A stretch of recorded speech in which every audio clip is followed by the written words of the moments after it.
NCP नेता बाबा सिद्दीकी की हत्या की जिम्मेदारी लॉरेंस बिश्नोई के गैंग ने ली है। दावा है कि तीनों शूटर्स लॉरेंस गैंग से ताल्लुक रखते हैं।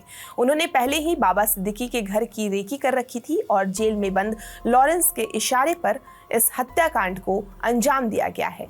बिश्नोई गैंग ने हत्या की जिम्मेदारी भी ली है। आइए जानने की कोशिश करते हैं कि बिश्नोई गैंग कितना बड़ा है और इसकी नींव कैसे पड़ी और किन किन मामलों में इसका नाम आया। लॉरेंस बिश्नोई केवल 32 साल का है। पंजाब के धतरावली गांव के रहने वाले बिश्नोई ने 12वीं तक की पढ़ाई अबोहर में की।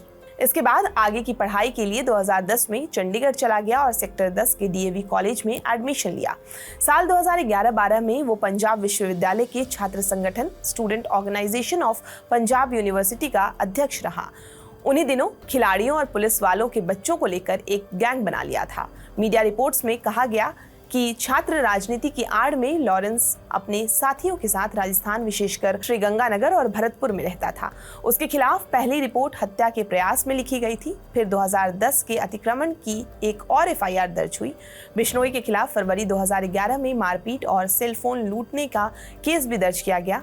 ये तीनों ही मामले छात्र राजनीति से जुड़े हुए थे। इसी रास्ते उसने क्राइम की दुनिया में कदम रख दिया। क्राइम की दुनिया में लॉरेंस को लाने वाला फाजिलिका के गैंगस्टर से नेता बना जसविंदर सिंह उर्फ रॉकी था।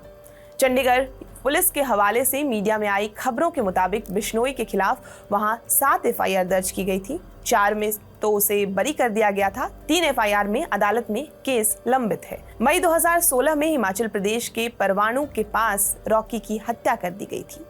इस हत्या की जिम्मेदारी कुख्यात गैंगस्टर जयपाल भुल्लर ने ली थी। जून 2020 में कोलकाता में भुल्लर को भी गोली मार के हत्या कर दी गई थी। राष्ट्रीय स्तर पर साल 2018 में लॉरेंस का नाम सामने आया जब उसके करीबी संपत नेहरा को गिरफ्तार किया गया था।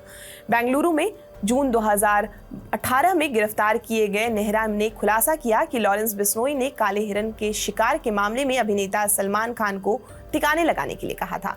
बिश्नोई समुदाय काले हिरन को काफी पवित्र मानता है और लॉरेंस बिश्नोई उसी समुदाय से है। लॉरेंस बिश्नोई का गैंग और नेटवर्क अब इतना बड़ा हो गया है कि जेल में बैठे बैठे मर्डर तक करा देता है। उसका नाम हत्या और रंगदारी मामलों में बार बार आता रहता है, जबकि साल 2014 से ही वो जेल में है।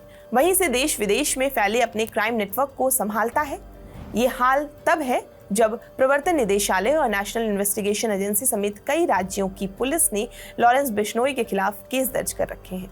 उस पर हत्या के प्रयास, रंगदारी वसूलने आदि के 2 दर्जन से ज्यादा केस चल रहे हैं। मई 2022 में पंजाबी कलाकार सिद्धू मूसेवाला की हत्या की गई थी। तब भी लॉरेंस के गैंग पर ही साजिश रचने का आरोप लगाया गया था। हालांकि इस हत्या की जिम्मेदारी गैंगस्टर गोल्डी बरार ने ली थी।